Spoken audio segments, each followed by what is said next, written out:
Tuhan firman-Mu ajaib, kekal meski gunung menghilang. Tiada huruf yang gagal, tak terpatahkan siasat. Hidup seperti-Mu ya Allah, lebih dari emas. Aku bersaksi kitab-Mu, kitab yang suci. Mendengarkan firman-Mu, hibur hati yang luka. Terangilah langkahku kemanapun ku pergi. Biarkanlah firman-Mu berkuasa atasku. Ubahkanku, bebaskanku, ku mau menyenangkan-Mu. Tuhan firman-Mu ajaib, kekal meski gunung menghilang. Ubah dan bebaskan aku, mau menyenangkan-Mu. Salam pemirsa yang terkasih, saya menyambut Anda dan semua pemirsa dimanapun ke episode baru dari program pembelajaran Alkitab harian kami, Semua Kitab Suci. Di mana kita mempelajari semua kitab dalam Alkitab dari Kejadian sampai Wahyu. Dalam pelajaran kita sampai pada kitab Kidung Agung, salah satu kitab puisi dalam kitab Perjanjian Lama, yang menggambarkan hubungan cinta antara Tuhan dengan umatnya. Kita mencapai bagian kedua dari pasal yang ke-7, mulai dari ayat 10 sampai akhir pasal ini. Dan juga pasal ke-8, dan ini adalah episode terakhir dalam Kidung Agung. Izinkan saya memulai episode dengan menyambut tamu saya, hamba Tuhan, yang bersama kami di studio, Dr. Farid Saki. Selamat datang, Terima Dr. kasih. Farid. Kami juga menyambut para hadirin yang ada di studio. Dr. Farid, setelah pengantin pria menyebutkan secara rinci kecantikan mempelai wanita dari ayat 1 sampai ayat 9, pengantin wanita menjawab dari ayat 10 dan pasal 7 dengan mengatakan, "Kepunyaan kekasihku aku, kepadaku gairahnya tertuju. Mari kekasihku kita pergi ke padang, bermalam di antara bunga-bunga pacar. Mari kita pergi pagi-pagi ke kebun anggur dan melihat apakah pohon anggur sudah berkuncup, apakah sudah mekar buahnya, apakah pohon-pohon delima sudah berbunga. Di sanalah aku memberikan cintaku hanya kepadamu." Apa yang ingin disampaikan oleh mempelai wanita melalui ayat-ayat ini? Dia mencapai puncak kesadaran dalam hubungannya dengan mempelai pria. Seseorang yang berjumpa dengan Kristus bertumbuh. Mula-mula dia berkata, "Kekasihku adalah milikku, dan aku adalah miliknya." Kemudian dia berkata, "Aku adalah milik kekasihku, dan kekasihku adalah milikku." Setelah itu dia berkata, "Aku adalah kekasihku dan keinginannya adalah kepadaku." Dia lupa tentang dirinya sendiri. Dan dia menyadari bahwa dia tidak hanya menginginkannya, tetapi dia merindukannya. Ada yang bilang ini kesombongan dan kebanggaan. Sebaliknya ini adalah kesopanan. Ketika kita menyadari betapa Kristus mengasihi seseorang dan merindukannya, keinginannya adalah untukku. Tentu saja ini merupakan kedewasaan rohani yang sangat tinggi. Ketika dia berkata demikian, dia mengundangnya sambil berkata, "Mari kekasihku kita pergi ke padang, bermalam di antara bunga-bunga pacar." Ini adalah sebuah perjalanan yang memiliki banyak perhentian. Tempat pertama adalah ladang dan desa. Tempat kedua dalam lingkaran yang lebih sempit yaitu kebun anggur. Tempat ketiga adalah pintu rumah. Dan dalam ketiga gambar ini kita menemukan undangan dari mempelai wanita kepada mempelai pria. "Datanglah untuk kulayani." Ada 3 macam pelayanan bagus di sini. Dia melayani dan ingin memberikan laporan tentang pelayanannya. Tepatnya laporan tentang pelayanannya. Ladang dan desa di luar mewakili pelayanan penginjil dan mereka yang bersemangat menginjil kepada orang lain. Tuhan Yesus adalah pengkhotbah terhebat yang pernah ada, yang pergi ke desa-desa terdekat untuk memberitakan firman Tuhan. Kemudian kita sampai pada ruang yang lebih sempit. Mari kita pergi pagi-pagi ke kebun anggur dan melihat apakah pohon anggur sudah berkuncup, apakah sudah mekar bunganya. Bunga anggur adalah anggur yang akan muncul di musim semi. Tunas kecil. Tunas kecil, apakah pohon-pohon delima sudah berbunga, mereka menghasilkan bunga. Di sini kita dapat mencatat bahwa dia pergi ke kebun anggur dengan mata terbuka. Bagaimana kabar anggurnya? Bagaimana kabar anggurnya? Bagaimana kabarnya sobat ini? Inilah pelayanan pastoral, pelayanan pengembalaan rohani. Para pendeta mengunjungi dan peduli terhadap saudara-saudaranya. Mereka menghampiri jemaat dan mengunjungi jemaat untuk menguatkan mereka. Para pengkhotbah pergi ke ladang dan para pendeta ke kebun anggur. Namun ada peristiwa ketiga. Pengantin wanita berkata, "Semerbak bau buah dudaim dekat pintu kita. Ada berbagai buah yang lezat, yang telah lama dan yang baru saja dipetik. Itu adalah kusimpan bagimu, kekasihku." Buah-buah pilihan, baik yang baru maupun yang lama, ia simpan. Guru apa peranannya? Dia mempunyai buah-buah pilihan. Dia mempelajari Alkitab. Dan Tuhan mengajarinya melalui masa lalu yang telah dia pelajari bahwa dia tidak menemukan cukup. Dia selalu mempelajari topik-topik baru. Ketika dia mulai mengajar umat Tuhan, Tuhan memberinya yang lama dan yang baru.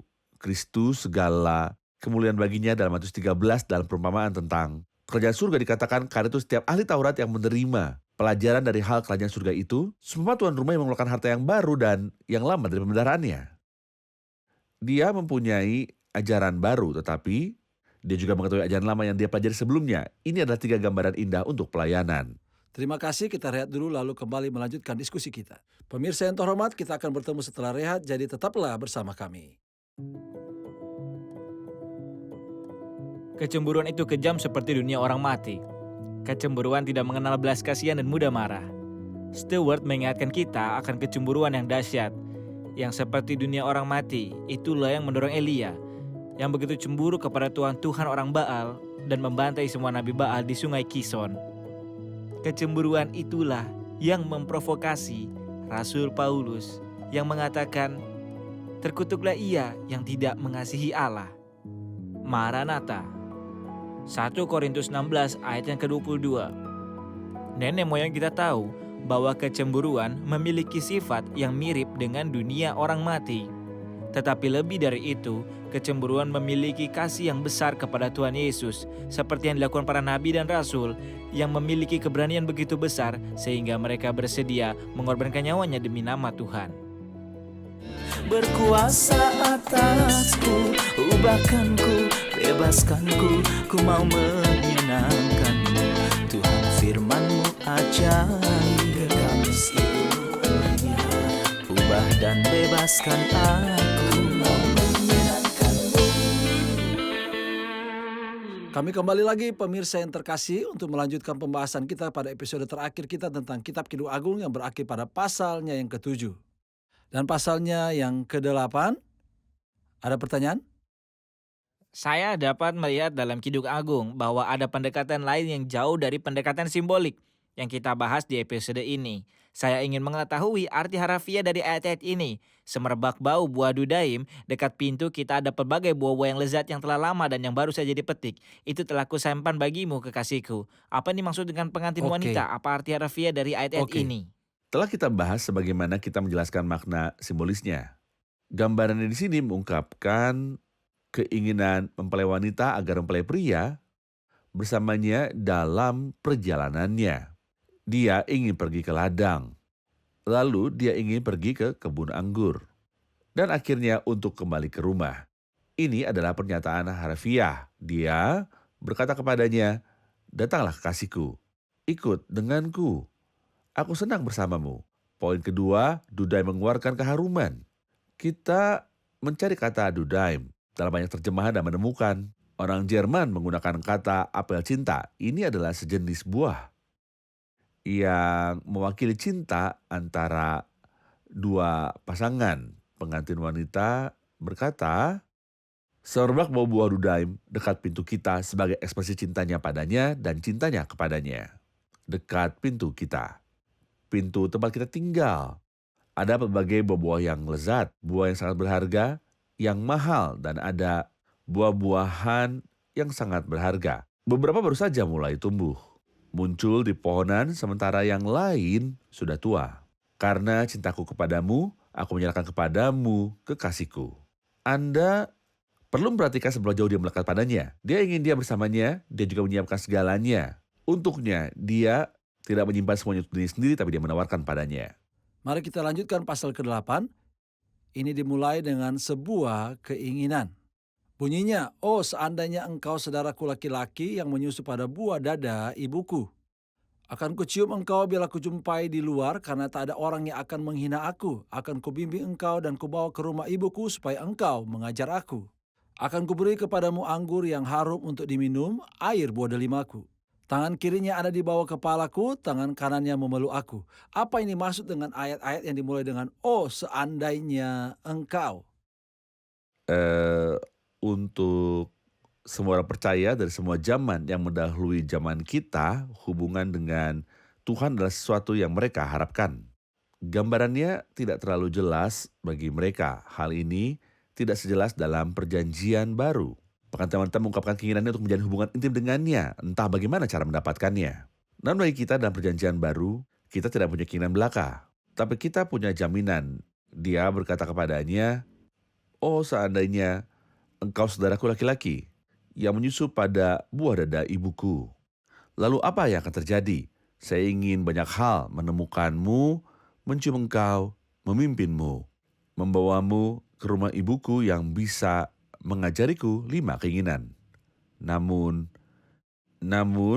bagi kita di perjanjian baru tidak Ketika Anda ada, mengatakan untuk kami dalam perjanjian baru, maksud Anda tentang Kristus dan gereja. ya, Ayat pertama ini merupakan salah satu tanda yang menegaskan bahwa kata-kata ini tidak hanya berlaku pada Kristus dan juga kepada gereja. tidak, Tentu hal ini berlaku dalam hubungan antara Tuhan dan umatnya di dunia. ya. Kembali padanya di masa depan atau bahkan orang-orang zaman dahulu yang ingin menjalin hubungan dengan Tuhan. Mereka sangat mengharapkan hal Namun ini. dalam terang perjanjian baru kita tidak bisa berdoa sebagai gereja saat ini dan berkata, "Oh kamu sudah seperti saudara bagiku." Kita tidak. memiliki tingkat yang khas sebagaimana Kristus berkata kepada kita, "Aku akan masyurkan namamu kepada saudara-saudaraku." Ya, Ya, Roma pasal 8 misalnya mengatakan roh itu bersaksi bersama-sama dengan roh kita bahwa kita adalah anak Allah. Saat ini kita tidak bisa mengatakan, mohon konfirmasinya kepada saya bahwa saya adalah anak Tuhan. Atau konfirmasi padaku bahwa aku salah satu ahli waris. Tidak, kita akan sangat yakin akan hal-hal ini. Oleh karena itu terdapat perbedaan antara bahasa yang digunakan dalam perjanjian lama dan bahasa yang digunakan dalam perjanjian baru. Kemudian dia berkata di ayat ketiga, tangan kirinya ada di bawah kepalaku dan tangan kanannya memeluk aku. Kata-kata yang sama diucapkan di awal kitab ini di pasal 2. Tangan kirinya ada di bawah kepalaku, tangan kanannya memeluk aku. Di sini di pasal 8 kita menemukan kata-kata yang sama. Dia ingin terus merasakan apa yang dia rasakan sebelumnya, kiri dan kanan. Hati, emosi, dan kekuatan lengan. kalimat lain juga diulangi di sini. Siapakah dia yang muncul dari padang gurun, tetapi bagian baru ditambahkan, yang bersandar pada kekasihnya. Apa yang Anda lihat saat muncul dan bersandar pada orang yang dikasihi? Inilah akhir yang sedang muncul. Seolah-olah lagunya sudah selesai. Seolah-olah perjalanan di antara mereka berjalan bersama. Perjalanan akan segera berakhir. Di sini saya melihat bahwa kita meninggalkan hutan belantara. Orang beriman meninggalkan kehidupan ini, tapi hidup ini sulit. Mereka menghadapi kesulitan dan penderitaan. Namun hebatnya mereka bersandar pada Sang Kekasih. Mereka selalu mengandalkannya dan juga percaya kepadanya. Di bawah pohon apel kubangunkan engkau, di sanalah ibumu telah mengandung engkau. Di sanalah ia mengandung dan melahirkan engkau. Ada peran pohon apel yang selalu membangkitkan perasaan antara pengantin pria dan juga pengantin wanita. Di awal kitab ini kita membahas seperti pohon apel di antara pohon-pohon di hutan. Demikian kasihku di antara teruna-teruna. Kristus diumpamakan dengan pohon apel. Kita membahas bahwa pohon ini dibedakan naungannya luas karena tidak terlalu tinggi. Tapi tingginya sedang, penuh dengan dedaunan dan dengan demikian memberikan keteduhan. Poin lainnya adalah apel tersedia bagi siapa saja yang duduk di bawahnya. Ia dapat mengulurkan tangannya untuk mengambil sebuah pohon baik sambil berdiri maupun duduk. Dia menikmati keteduhan dan buahnya. Di bawah pohon apel itulah Kristus selalu ada. Di hadapannya, di sana, perasaan antara orang yang beriman dan Tuhan yang terbangun. Ayat 6 juga memuat sebuah ajakan. Taruhlah aku seperti meterai pada hatimu, seperti meterai ya pada lenganmu. Karena cinta kuat seperti maut, kegairahan gigi seperti dunia orang mati. Nyalanya adalah nyala api Tuhan. Ini berbicara tentang undangan atau mengungkapkan keinginan. Taruhlah aku seperti meterai pada hatimu, seperti meterai pada lenganmu, karena cinta. Lalu dia mulai menjelaskannya. Apa yang kita pelajari di sini? Sebuah keinginan yang telah terpenuhi untuk kita sekarang. Apa keinginan ini? Saya harap Anda meyakinkan saya bahwa cintamu padaku tidak terhenti-hentinya terus-menerus. Taruhlah aku seperti materai. Sebuah segel adalah apa yang Anda gunakan untuk meterai di hatimu, cinta. Di lengan Anda, lengan mengacu pada kekuatan. Dia berharap untuk memastikan bahwa cintanya adalah untuknya dan kekuatannya adalah untuknya. Namun hari ini kita dapat berkata mengenai cinta, siapakah yang akan memisahkan kita dari kasih Kristus? Penindasan atau kesesakan, atau penganiayaan, atau kelaparan, atau ketelanjangan, atau bahaya, atau pedang. Bagaimana dengan kuasanya? Dikatakan tentang Kristus sebagai imam besar, karena itu ia sanggup juga menyelamatkan dengan sempurna semua orang yang oleh dia datang kepada Allah. Kuasanya juga bekerja untuk kita. Kasih dan kuasanya adalah untuk kita. Ada gambaran dalam perjanjian lama yang dapat kita temukan melalui pakaian imam besar. Nama-nama suku tersebut diukir dan disegel pada batu-batu berharga. Imam besar membawa 2 batu oniks di pundaknya. Masing-masing terdapat 6 nama suku. Dia juga mengenakan penutup dada. Dihiasi dengan 12 batu mulia, masing-masing memiliki salah satu nama sukunya. Tuhan memerintahkan demikian. Melalui ini Tuhan ingin beritahu umatnya bahwa mereka selalu ada di pundak Kristus dan di dadanya. Apakah Anda membutuhkan cinta? Puaslah dengan cintanya. Pastikan dia mencintaimu. Apakah Anda ingin kekuatan? Pastikan Anda digendong di pundaknya. Dan disinilah Sempurna. tempatmu berada. Sempurna. Kita akan rehat lalu kembali melanjutkan diskusi kami tentang cinta. Antara mempelai pria dan mempelai wanita. Pemirsa yang terhormat, kita akan bertemu kembali setelah rehat. Tetaplah bersama kami. Ubahkanku, bebaskanku, ku mau menyenangkanmu. Tuhan firman-Mu ajaib, kekal seluruhnya. Ubah dan bebaskan aku, mau menyenangkanmu. Kami kembali lagi pemirsa yang terkasih untuk melanjutkan pembahasan kita tentang episode terakhir Kitab Kidung Agung. Dr. Farid, saya bertanya sebelum rehat tentang meterai di hati dan di lengan. Dan Anda sudah menjelaskan hal itu kepada kami. Sekarang tolong jelaskan kepada kami karena cinta kuat seperti maut, kegairahan gigi seperti dunia orang mati. Nyalanya adalah nyala api seperti nyala api Tuhan. Dan juga ayat 7 mengatakan air yang banyak tak dapat memadamkan cinta, sungai-sungai tak dapat menghanyutkannya. Sekalipun orang memberi segala harta benda rumahnya untuk cinta, namun ia pasti akan dihina. Apa yang kita pelajari tentang ciri-ciri cinta di sini? Tidak ada yang lebih kuat dari kematian. Dan ketika kematian menghampiri seseorang, tidak ada kekuatan yang bisa melepaskan orang itu dari kuasa maut. Cinta diibaratkan sebagai hal terkuat di antara manusia. Ini adalah hal terkuat. Cinta itu kuat. Kasihnya kepada kita sangat kuat. Namun, dengan cinta muncullah kecemburuan. Dia merasa iri pada kita dan ini normal. Paulus berkata, aku telah mempertunjukkan kamu kepada satu laki-laki. Kenapa dia berkata begitu? Karena dia memperhatikan bahwa hati mereka berpaling dari Kristus. Karena aku merasakan kecemburuan ilahi padamu.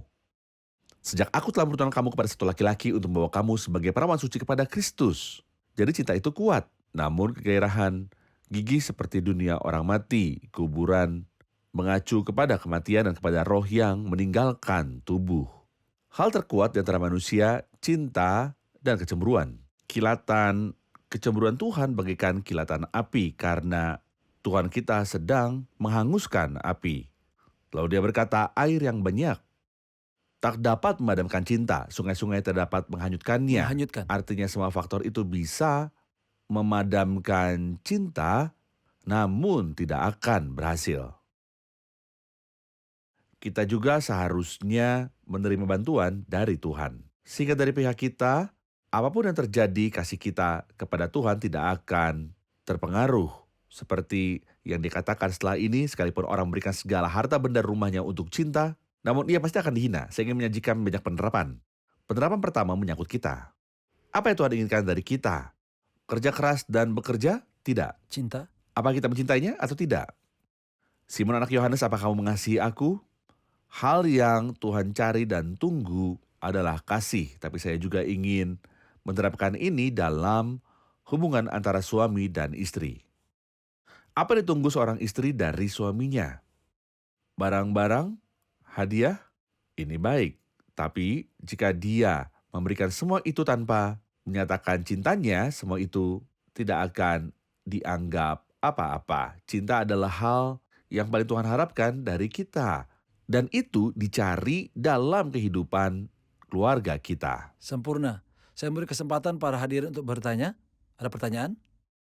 Ayat 8 mengatakan kami mempunyai seorang adik perempuan yang belum mempunyai buah dada. Apakah yang akan kami perbuat dengan adik perempuan kami pada hari ia dipinang? Apa yang dimaksud dengan adik perempuan yang ada di sini? Apa yang dimaksud dengan ayat yang ke-8? Arti umum yang pertama adalah ketika pengantin wanita terpuaskan oleh cinta pengantin pria. Dia berhenti bersikap egois dan peduli Tentang orang lain? pada orang lain. Pengantin wanita berkata, saya mempunyai seorang adik perempuan yang belum dewasa. Apakah yang akan kami perbuat dengan adik perempuan kami pada hari ia dipinang? Akan tiba saatnya dia harus menikah. Apakah yang harus kita lakukan? Ini menunjukkan kepada kita, izinkan saya menerapkan secara spiritual terlebih dahulu. Orang-orang beriman harus peduli terhadap Semakin yang lemah muda, di antara semakin mereka. Mereka harus memperhatikan yang lemah dan terkadang kita melihat yang lemah dan mengkritiknya. Bagaimana bisa kamu tidak memahami ini? Kamu tidak menjalani kehidupan yang penuh pengabdian. Tidak, yang lemah membutuhkan perhatian lebih dan lebih peduli. Ia berkata, bila ia tembok akan kami dirikan atap perak di atasnya. Tembok ini merupakan kepada kita makna spiritual dan perpisahan. Namun, ada sebagian orang beriman yang pemahamannya tidak melampaui perpisahan. Dia berkata tidak. Engkau harus tahu bahwa ada penebusan. Perak melambangkan penebusan Kristus. Seiring perpisahan harus ada emosi cinta terhadap orang lain.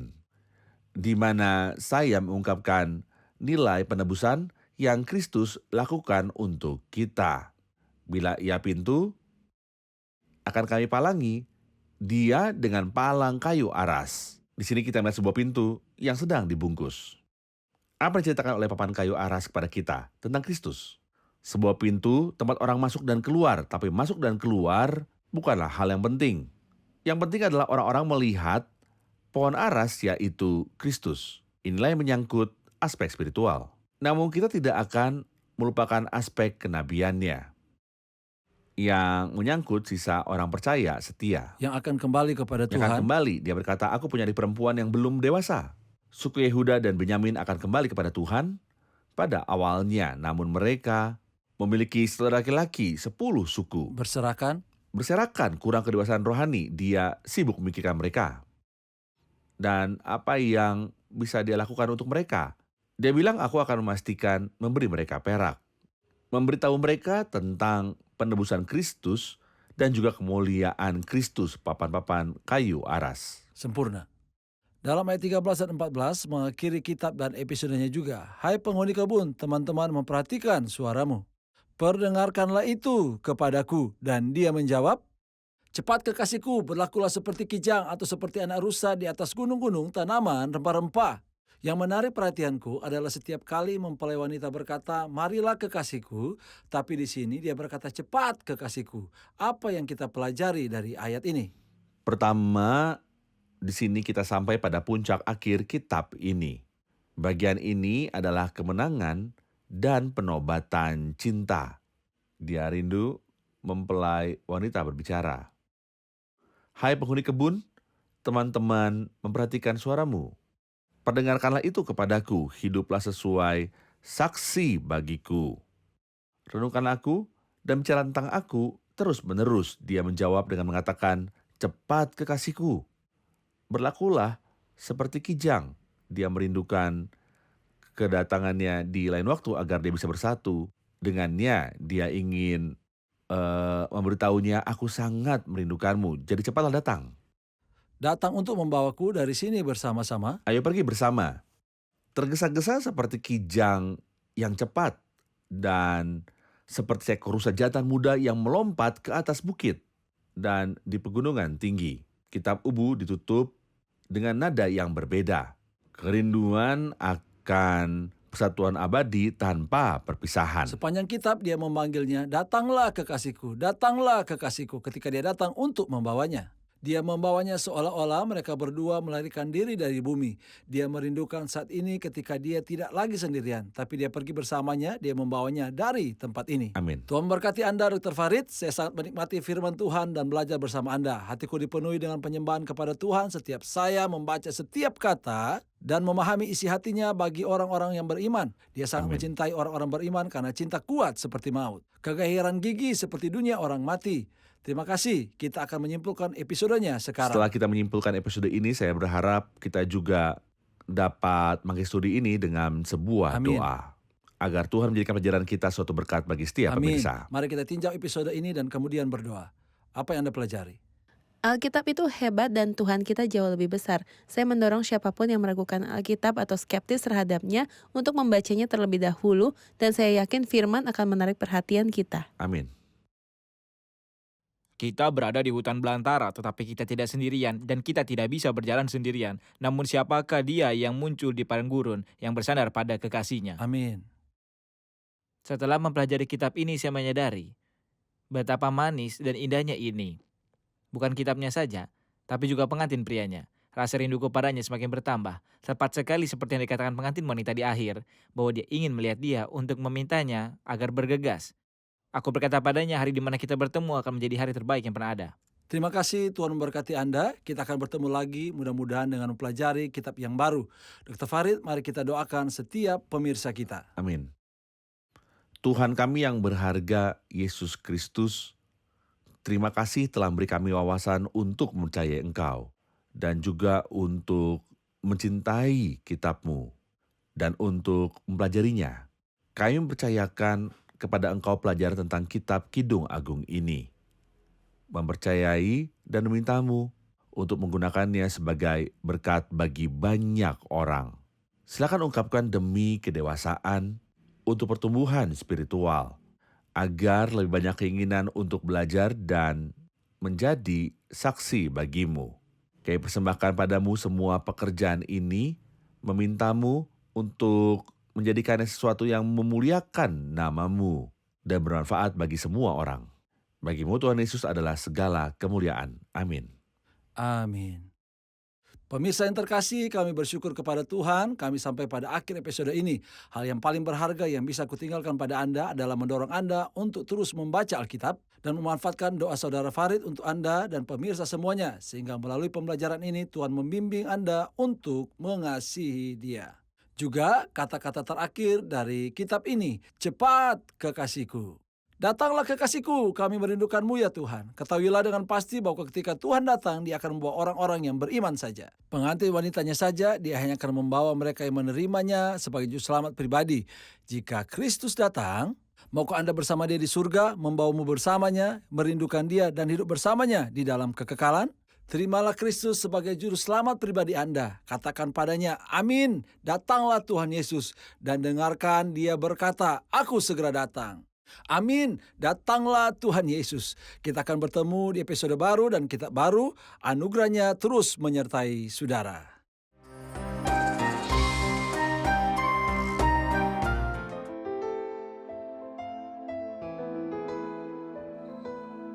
Tuhan firman-Mu ajaib, kekal meski gunung menghilang.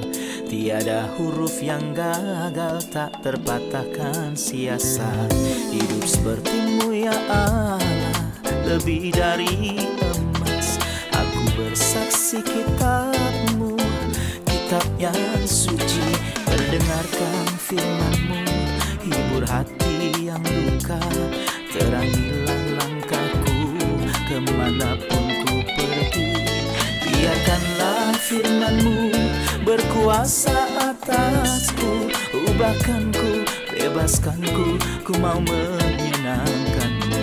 Tuhan firman-Mu ajaib, ubah dan bebaskan aku.